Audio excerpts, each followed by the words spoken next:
નમસ્કાર, આપ જોઈ રહ્યા છો નેશન પ્લસ ન્યૂઝ. હું છું આપની સાથે હેતલ વગર.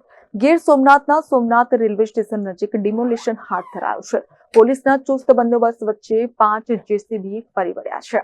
ગીર સોમનાથ જિલ્લામાં ફરી એક વખત તંત્ર દ્વારા દબાણ હટાવવાની કામગીરી હાથ ધરવામાં આવી છે. સોમનાથ નજીક આવેલા રેલવે સ્ટેશન નજીક લાંબા સમયથી સરકારી જમીન પરના દબાણો આજે જિલ્લા કલેક્ટર દિગ્વિજયસિંહ જાડેજાની સૂચનાથી વહેલી સવારે દૂર કરવાની કામગીરી હાથ ધરવામાં આવી હતી. 12 જેટલા આસામીઓને નોટિસ બજાવવામાં આવી હતી. અહીં પરપ્રાંતીય મકાનો અને અન્ય દબાણ હતા, જે દબાણો દૂર કરવા વેરાવળ એસડીએમ, મામલતદાર અને કર્મચારીઓ મોટા પોલીસ કાફલા સાથે 5 જેસીબી અને 10 થી વધુ ટ્રેક્ટરો સાથે ત્રાટક્યા હતા અને દબાણ હટાવવાની કામગીરી હાથ ધરવામાં આવી હતી.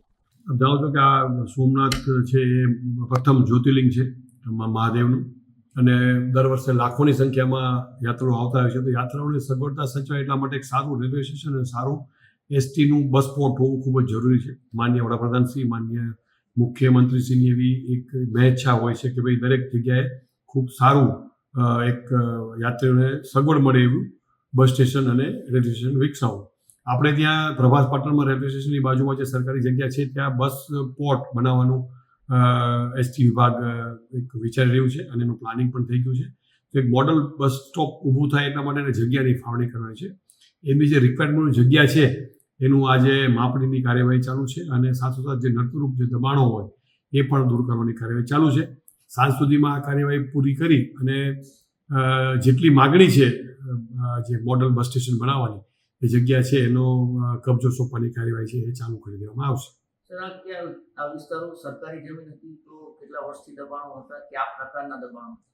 સામાન્ય રહેણાંક દબાણો હતા. જગ્યા તો સરકારી છે તો જ આપણે એને ખાલી કરાવતા હોય, અને મોટા ભાગના રહેણાંક દબાણો હતા. અને છેલ્લે એક મહિનાથી અમે સમજાવટથી લોકોને કહેતા હતા કે ભાઈ તમે લોકો આ જગ્યા ખાલી કરી આપો, પણ એનકેન પ્રકારે એ લોકો ખાલી નહોતા કરતા. એટલે આજે થોડું એમને ડિમોલિશનની કાર્યવાહી દૂર કરવામાં આવી રહ્યા છે. Mahesh Dodiya, nation plus news, Gir Somnath. સમાચારોના સતત અપડેટ મેળવવા માટે અમારી નેશન પ્લસ ન્યૂઝની યુટ્યુબ ચેનલને સબસ્ક્રાઇબ કરો, બેલ આઇકન દબાવો અને જોડાયેલા રહો ફેસબુક, ઇન્સ્ટાગ્રામ અને ટ્વિટર પર.